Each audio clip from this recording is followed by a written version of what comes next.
The Grand Meridian Hotel stood like a palace in the heart of downtown, its golden lights reflecting off the rain-soaked streets below. Inside, the main ballroom sparkled with crystal chandeliers that cost more than most people earned in a year. Tonight was special. The city's wealthiest had gathered for their annual charity gala, dressed in designer gowns and custom-fitted suits that probably cost more than a used car. Rebecca moved through the crowd like she didn't exist. In her simple black uniform with a white apron, she was part of the furniture. Just another waitress. Just another face that rich people looked past while they discussed their vacation homes in the Hamptons and their latest business deals. She'd been working at the Grand Meridian for 3 years now, and she'd gotten used to being invisible. She balanced a silver tray loaded with champagne glasses, the expensive kind that felt too delicate to hold. The bubbles caught the light as she weaved between tables, offering drinks with a polite smile that nobody really noticed. A woman in a red dress that probably cost $5,000 took a glass without saying thank you. A man in a tuxedo grabbed 2 glasses at once and turned back to his conversation without acknowledging her presence. This was normal. This was every Friday night. Rebecca was 28 years old, though some days she felt twice that age. Her feet ached in the black shoes she'd worn for too many shifts. Her back hurt from carrying heavy trays. But she smiled anyway because smiling was part of the job. Being pleasant was part of being invisible. The ballroom was packed tonight. Maybe 300 people, all of them wealthy beyond what most folks could imagine. The men wore watches that cost more than a year's rent. The women draped themselves in jewelry that caught the light with every movement. They laughed too loud, drank too much, and talked about things that seemed important to them but meant nothing to the people who served their food. Rebecca cleared empty plates from table 12. Salmon that had barely been touched. Roasted vegetables pushed to the side. Chocolate cake with just 1 bite missing. She'd learned not to think about the waste. She'd learned not to think about how that wasted food could have fed a family for a week. You couldn't survive this job if you thought about things like that. Near the back of the ballroom on a raised platform sat the most beautiful piano Rebecca had ever seen. A Steinway grand piano, jet black and polished to a perfect shine. The hotel had hired a pianist for the evening, some older gentleman in a bow tie who played pleasant background music that nobody really listened to. He was halfway through a soft jazz number, his fingers dancing across the keys while the crowd ignored him completely. Rebecca paused near a marble column, her empty tray hanging at her side. She watched the pianist's hands move, watched the way his fingers knew exactly where to go. Something twisted in her chest, a familiar ache that never quite went away. She hadn't touched a piano in 5 years. 5 long years since her fingers had felt those smooth keys beneath them. 5 years since music had been her entire world. It felt like a lifetime ago. She'd been good once. Really good. Good enough to get accepted to Juilliard on a full scholarship. Good enough that her teachers said she had a real future. Good enough that she'd dreamed of concert halls and recordings and maybe, just maybe, making a life doing what she loved most in the world. But life had other plans. Her mother got sick during her 2nd year at school. Cancer, the doctor said. Stage 4. The kind that requires treatments that insurance doesn't fully cover. The kind that turns your savings into medical bills. The kind that makes you choose between your dreams and the person who raised you. It wasn't really a choice at all. Rebecca left school to take care of her mom. She worked 3 jobs to pay for treatments, for medications, for all the things that were supposed to save her but didn't. Her mother fought for 2 years before the cancer won. By the time it was over, Rebecca was drowning in debt and grief. Going back to Juilliard wasn't an option anymore. The scholarship was gone. The money was gone. The dream felt like something that had happened to someone else. So she learned to be invisible instead.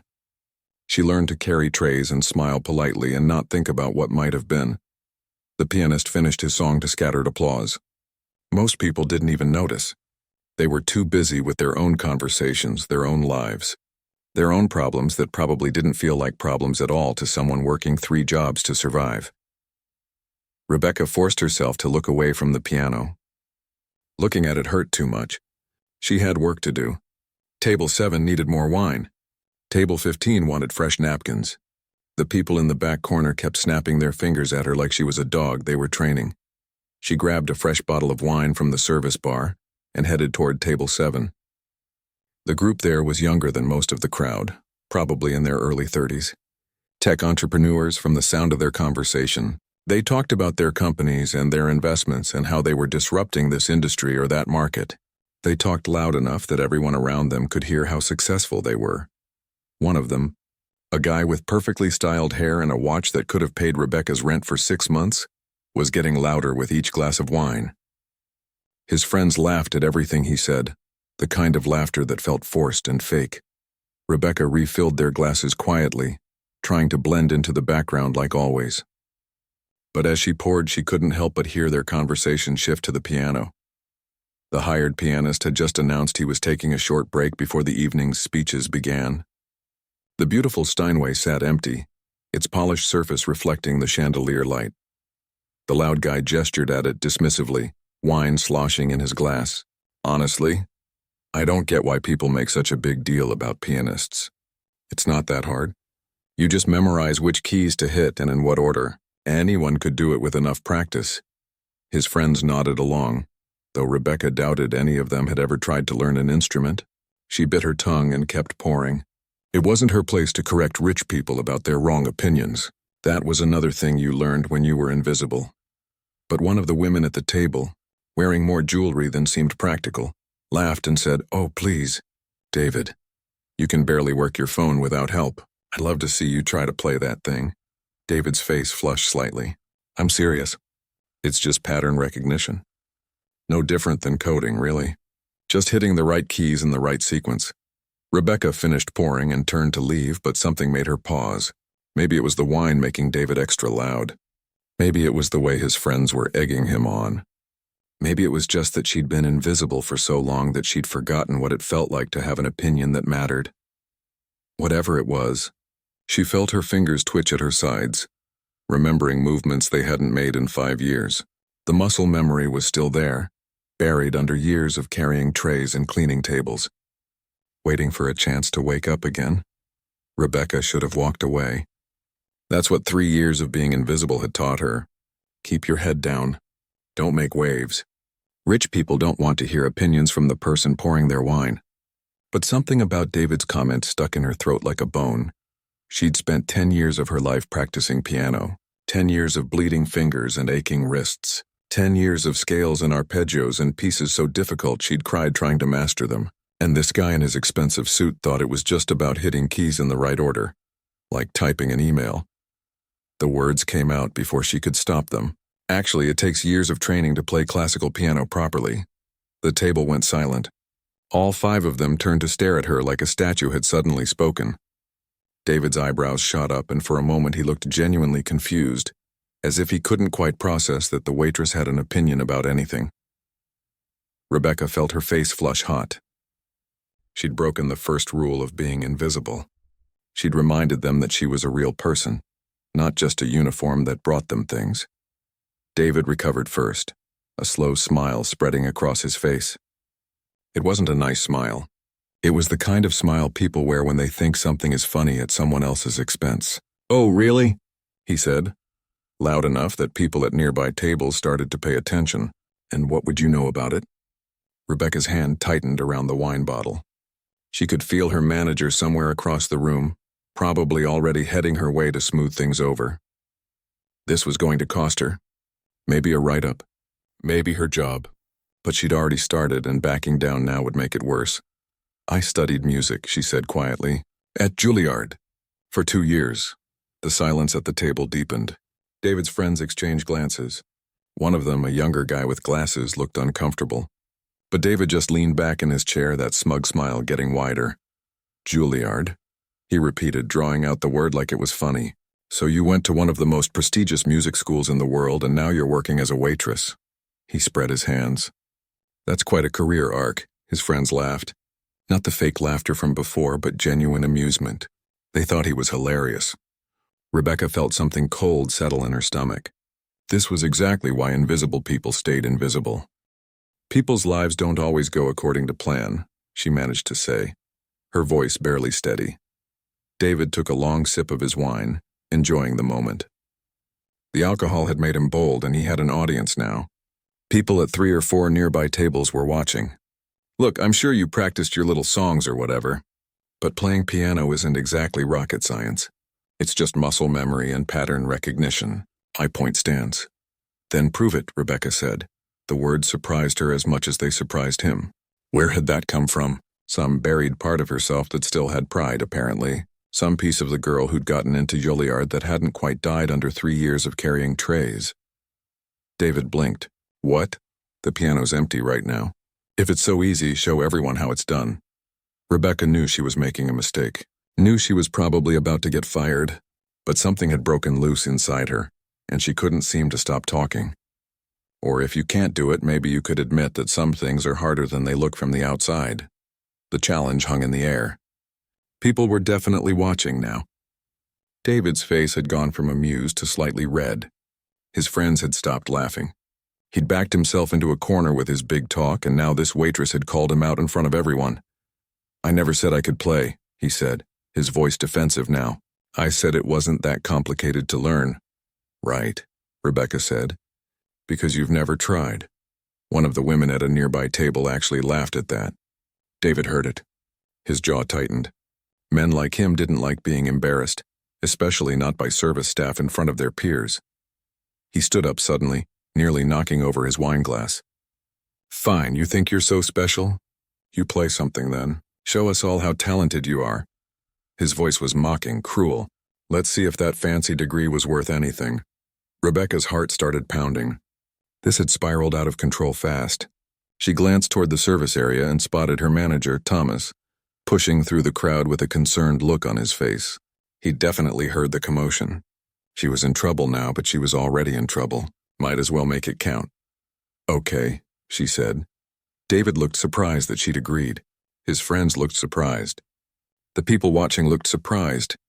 Rebecca was surprised at herself, but her feet were already moving toward the piano, before her brain could catch up and remind her of all the reasons this was a terrible idea.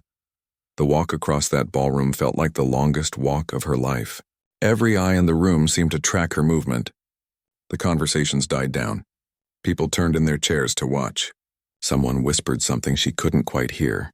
She was very aware of her cheap uniform, her sensible shoes, her hair pulled back in a simple ponytail because fancy hairstyles weren't practical when you were carrying trays all night. She was very aware that she didn't belong here, not as anything other than someone who served the people who did belong. Thomas intercepted her halfway across the room, his voice low and urgent. Rebecca, what are you doing? You can't just, I'll quit after, she said quietly. Just let me do this one thing and then I'll turn in my apron and you'll never see me again. Something in her voice must have convinced him, because he stepped aside.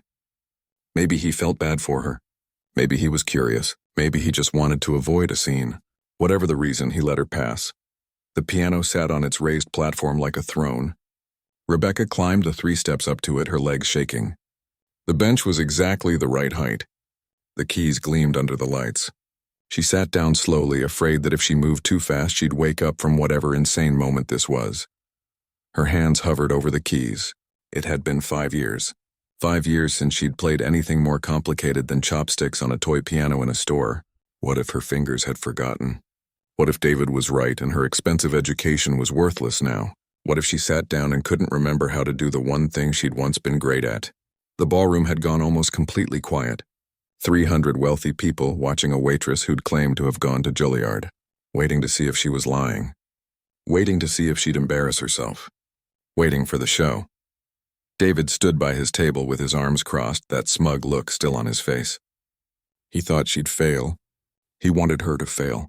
It would prove his point about how education didn't matter, about how anyone could do anything with a little practice.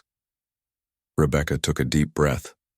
Her fingers touched the keys and suddenly she wasn't in the Grand Meridian anymore. She wasn't a waitress who'd been invisible for 3 years. She was 21 again, sitting in a practice room at Juilliard, alive in a way she'd forgotten was possible.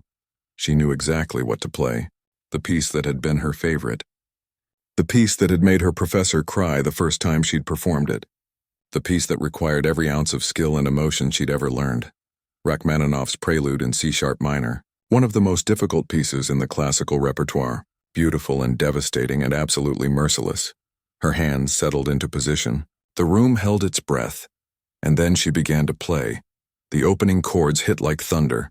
Rebecca's hands crashed down on the keys with a force that made several people jump in their seats. This wasn't gentle background music. This wasn't pleasant dinner jazz. This was Rachmaninoff, raw and powerful and absolutely unforgiving. The sound filled every corner of the massive ballroom, drowning out the whispers and the clinking glasses and every other noise. For 3 seconds, the room stayed frozen in shock. Then every conversation died completely. Her fingers flew across the keys faster than seemed possible. The piece demanded impossible reaches, jumps that would break lesser players, passages that required both hands to move independently like they belonged to two different people. Rebecca's body swayed with the music, her shoulders rising and falling, her whole being absorbed into the sound she was creating. She'd forgotten this feeling. God, she'd forgotten what it felt like to disappear into music, to become something more than just a person sitting at a piano. Her fingers remembered everything. Every practice session, every lesson, every hour spent perfecting this piece until her professor had finally nodded and said, "Now you understand it." The music shifted from thunderous to delicate, her right hand dancing through a melody so beautiful it almost hurt to hear. This was the part that always made her cry when she practiced it alone. The part that sounded like longing, like missing something you couldn't quite name, like love and loss wrapped up in notes that shouldn't be able to make people feel this much. A woman at table 4 had her hand over her mouth. A man near the back had stopped with his wine glass halfway to his lips, forgotten. 2 waiters stood frozen in the doorway to the kitchen, their trays hanging at their sides. Even Thomas, her manager, had his arms crossed and his head tilted, listening in a way that suggested he'd never really listened to piano music before. Rebecca's hands hammered out the next section, the angry part, the part where Rachmaninoff let all his frustration and passion pour out onto the page. Her fingers blurred across the keys. Sweat beaded on her forehead despite the ballroom's air conditioning. This piece was physically exhausting, like running a marathon while also solving complex math problems. Every measure required complete focus and absolute precision. She poured everything into it. 5 years of carrying trays and being invisible. 5 years of missing her mother. 5 years of wondering what her life would have been like if cancer hadn't stolen her choices. 5 years of walking past music stores and forcing herself not to look at the pianos in the windows, because looking hurt too much. It all went into the music. The piece built toward its climax, getting louder and more intense with each measure. Her hands were moving so fast they were almost a blur. The Steinway's sound filled the room like it was alive, like the piano itself had been waiting for someone who could actually play it properly. The chandelier crystals trembled with the vibration of the low notes. She could feel the music in her chest, in her bones, in every part of her body. And then came the ending. The final section that always made audiences hold their breath. The music shifted again, becoming haunting and mysterious like walking through fog at midnight. Soft notes that barely disturbed the air, then sudden crashes that made people's hearts jump. Back and forth, quiet and loud, gentle and violent, until finally, the last chord. She held it, letting it ring out through the ballroom, her foot pressed firmly on the sustain pedal. The sound seemed to go on forever, slowly fading into silence. Rebecca's hand stayed on the keys. She was breathing hard. Her heart pounded against her ribs. For a moment she just sat there, eyes closed, coming back to herself. Coming back to the reality that she was a waitress who'd just done something incredibly stupid in front of 300 people. The silence stretched. 1 second, 2 seconds, 3. Then someone started clapping. It was the woman who'd had her hand over her mouth. She stood up from her chair and applauded, and the sound cracked through the quiet like breaking glass. Another person joined her, then 3 more. Then suddenly the entire ballroom was on their feet, clapping and cheering like they'd just witnessed something they'd never forget. Rebecca opened her eyes and turned on the bench, shocked. People were standing. Actually standing. A man near the front was wiping his eyes. A younger woman was clapping so hard it probably hurt her hands. Someone shouted, "Bravo!" the way people do at concerts. Another person whistled. The applause went on and on. It crashed over her in waves almost as overwhelming as the music had been. Rebecca felt tears prick at her eyes and blinked them back hard. She didn't know what to do. She'd expected embarrassment, maybe some polite clapping. Not this, never this. David stood by his table, no longer smiling. His face had gone pale and his arms hung at his sides. He looked like someone had just proven him wrong in the most public way possible. His friends weren't looking at him anymore. They were looking at Rebecca, still clapping. The first person to reach the piano was a tall man in an expensive gray suit. He was probably in his 50s with silver hair and the kind of presence that suggested he was used to being important. He stopped at the base of the platform, looking up at Rebecca with something like wonder on his face. "That was extraordinary," he said, his voice cutting through the applause. "Absolutely extraordinary. How long have you been playing?" Rebecca's mouth felt dry. "Since I was 7. And you studied where?" "Juilliard." "For 2 years." The man shook his head slowly, like he couldn't quite believe what he was hearing. "Why in God's name are you working as a waitress?" "You should be performing. You should be recording. I've heard that piece performed at Carnegie Hall, and yours was better than half of those performances." More people crowded around the platform now. A woman in an emerald dress with diamonds at her throat pushed through. "That was incredible," she said, and Rebecca recognized her from the society pages. "Victoria something. She donated millions to arts programs. I haven't been moved like that by music in years." "What's your name?" "Rebecca Chen," she managed to say. "Well, Rebecca Chen, we need to talk. I fund scholarships for the arts, and if you're not currently performing somewhere, that's a crime against music itself." Thomas appeared at the edge of the crowd, looking completely lost. He'd probably come to fire her for causing a scene. But now he had half the wealthiest people in the city surrounding his waitress like she was a celebrity. Rebecca could see him trying to calculate what to do, how to handle this situation that had gone so far off script. An older woman with white hair reached for Rebecca's hand. "My dear, my husband was a concert pianist. He passed 5 years ago. I haven't been able to listen to piano music since then without crying. But tonight you gave me my love of music back." "Thank you." Rebecca felt the tears win. They spilled down her cheeks, and she didn't try to stop them. All these people, all this attention, all this recognition for something she'd thought was dead and buried. It was too much. It was everything. Someone else pushed through the crowd. A man with glasses and a friendly face. "I'm the director at New England Conservatory. We need to talk about getting you back into school. What you just did, that's not something you can let go to waste." The crowd kept pressing in, everyone wanting to talk to her, to know her story, to understand how someone with that much talent had ended up serving champagne at their parties. Questions came from every direction. Phones appeared, taking photos and videos. Someone was probably already posting this online. Through the crowd, Rebecca caught sight of David. He was sitting back down at his table, very quiet now, while his friends talked excitedly about the performance. He looked small somehow, diminished. He'd learned something tonight about dismissing things he didn't understand, about assuming difficulty didn't exist just because he'd never experienced it. Rebecca's hands were still shaking on her lap. She'd just played in front of 300 people after 5 years of silence. She'd just performed one of the most difficult pieces in classical music and brought a ballroom full of strangers to their feet. And somehow, impossibly, her life was about to change. Rebecca didn't sleep that night. How could she? She sat in her tiny apartment, still wearing her waitress uniform, staring at the business cards scattered across her coffee table, like they might disappear if she looked away.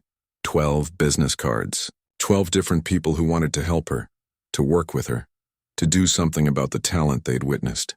The director from New England Conservatory, Victoria Hartley, the arts patron, a talent agent who represented classical musicians, a producer who worked with concert halls, even a journalist who wanted to write her story for the newspaper.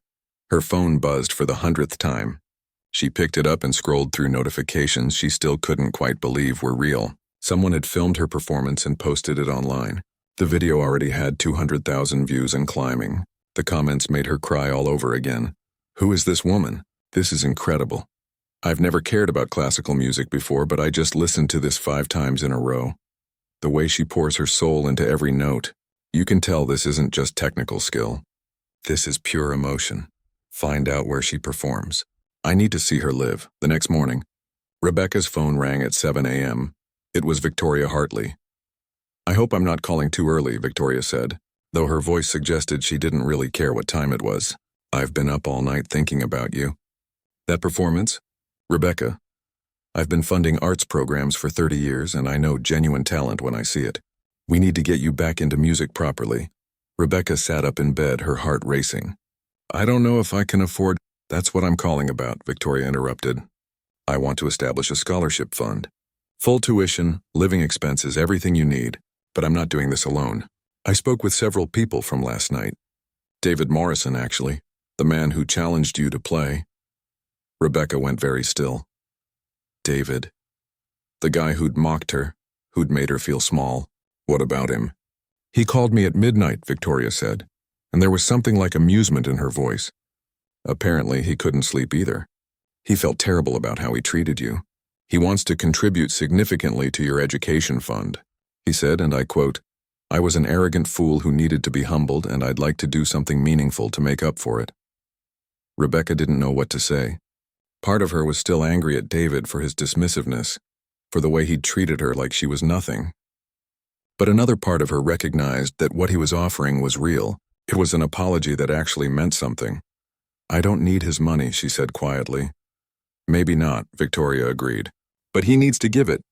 "Let him do this, Rebecca. Let him learn from his mistake in a way that helps you move forward. Besides, with his contribution and mine, plus what the conservatory is offering, you'd be able to focus entirely on music for the next 3 years. No working 3 jobs.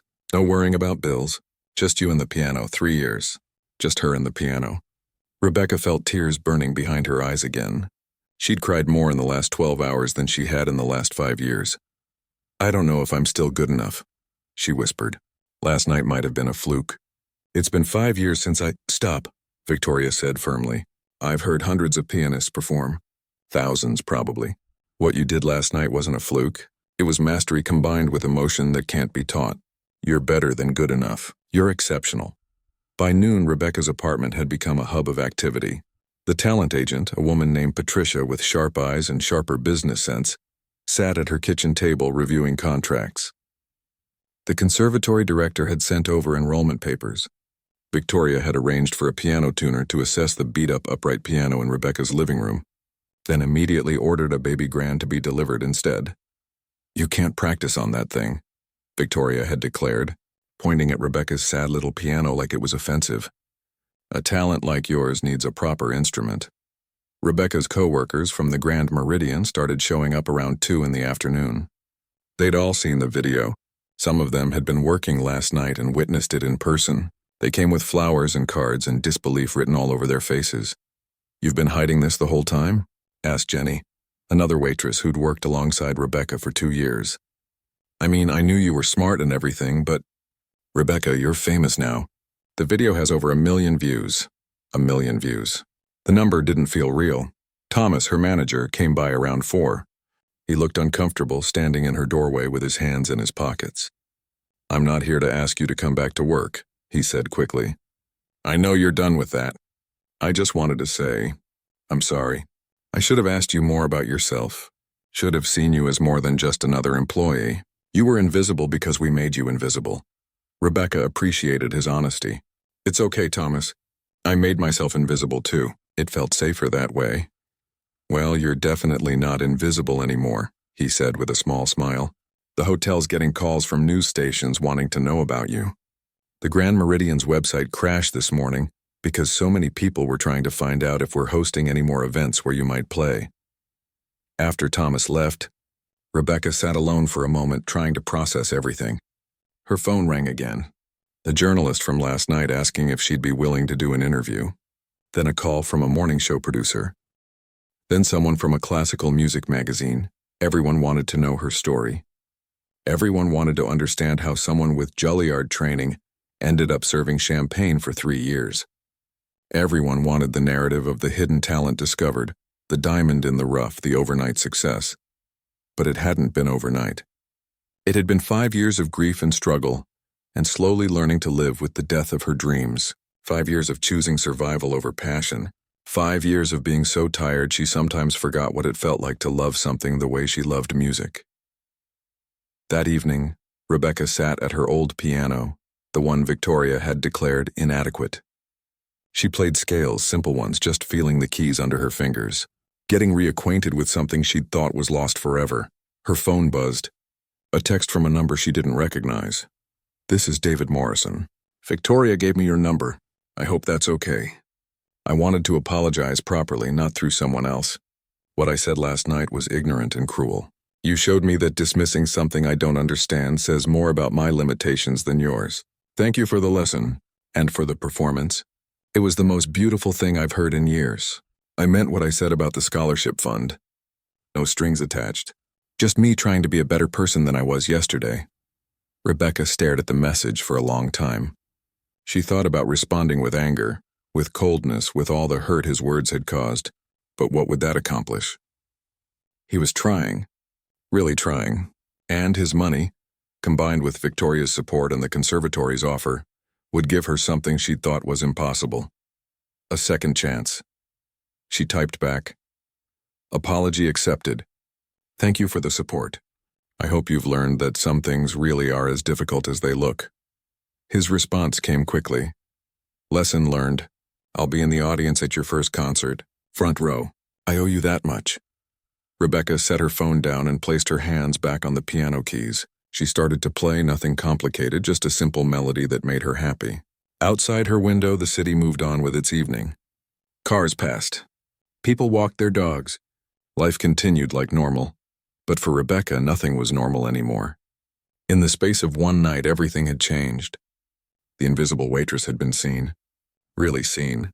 And now she had to figure out what to do with all this sudden visibility, all this unexpected opportunity, all this chance to become who she'd once dreamed of being.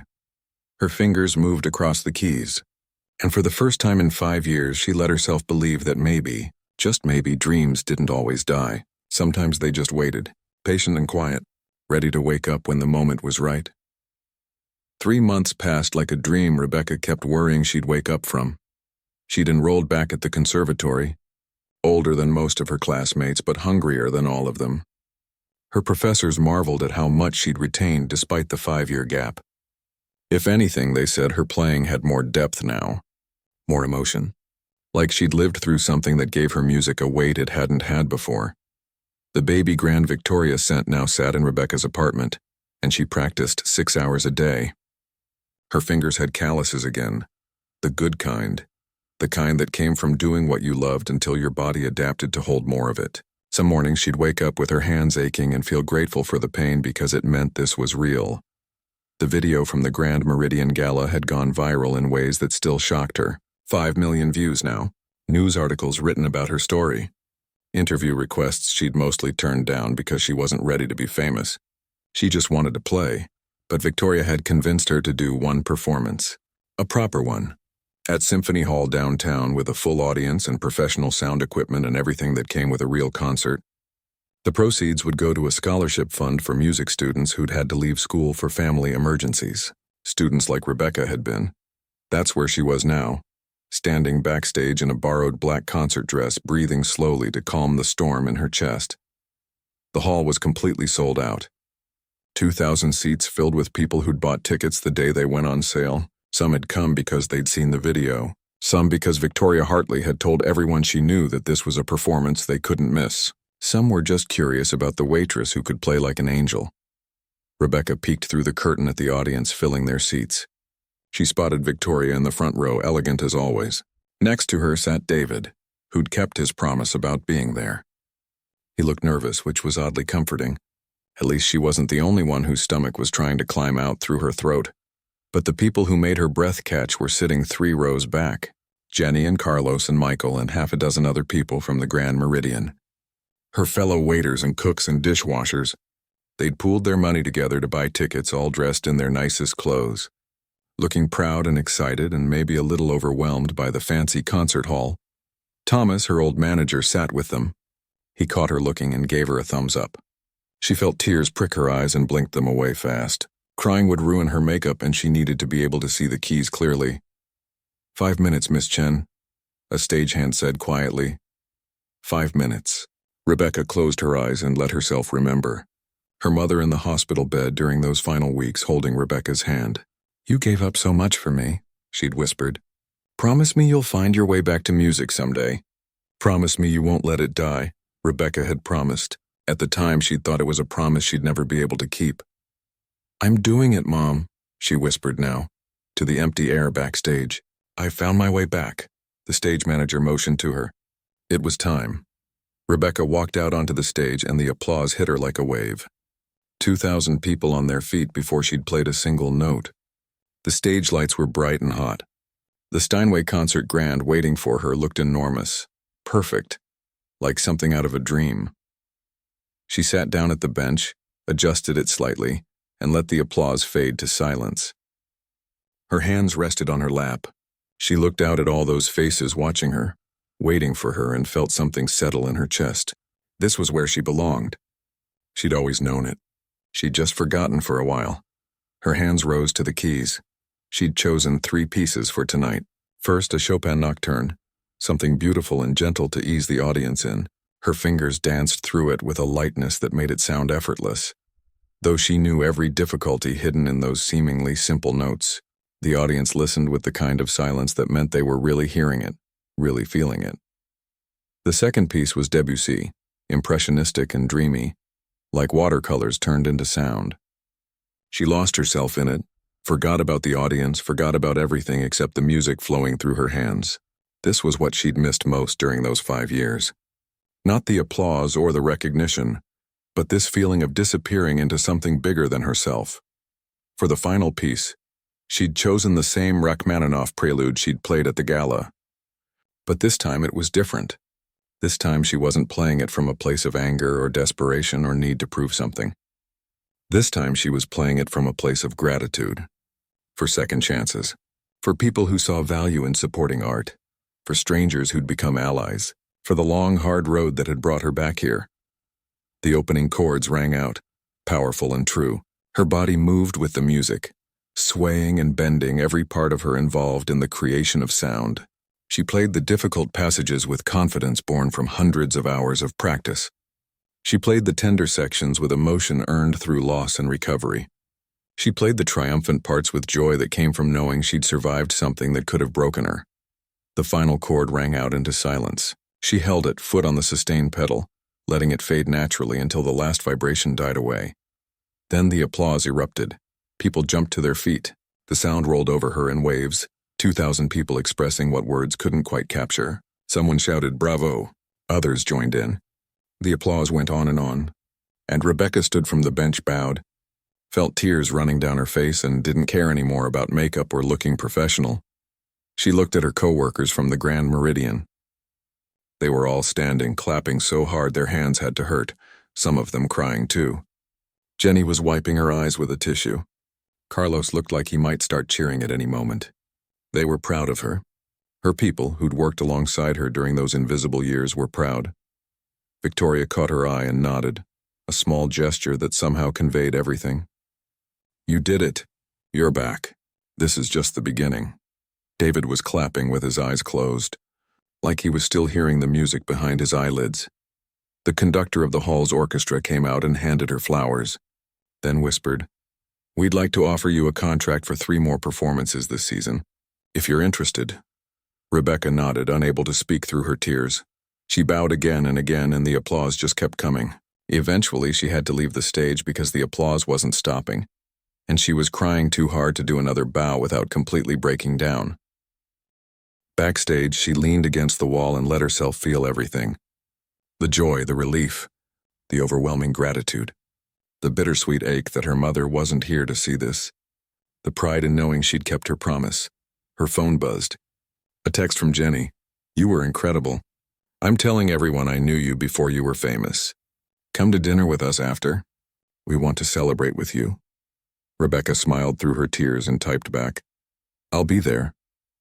Give me 20 minutes to get out of this dress." She looked at herself in the backstage mirror. Her makeup was ruined. Her hair had come loose from its pins. She looked nothing like the polished performer she'd always imagined becoming. She looked real.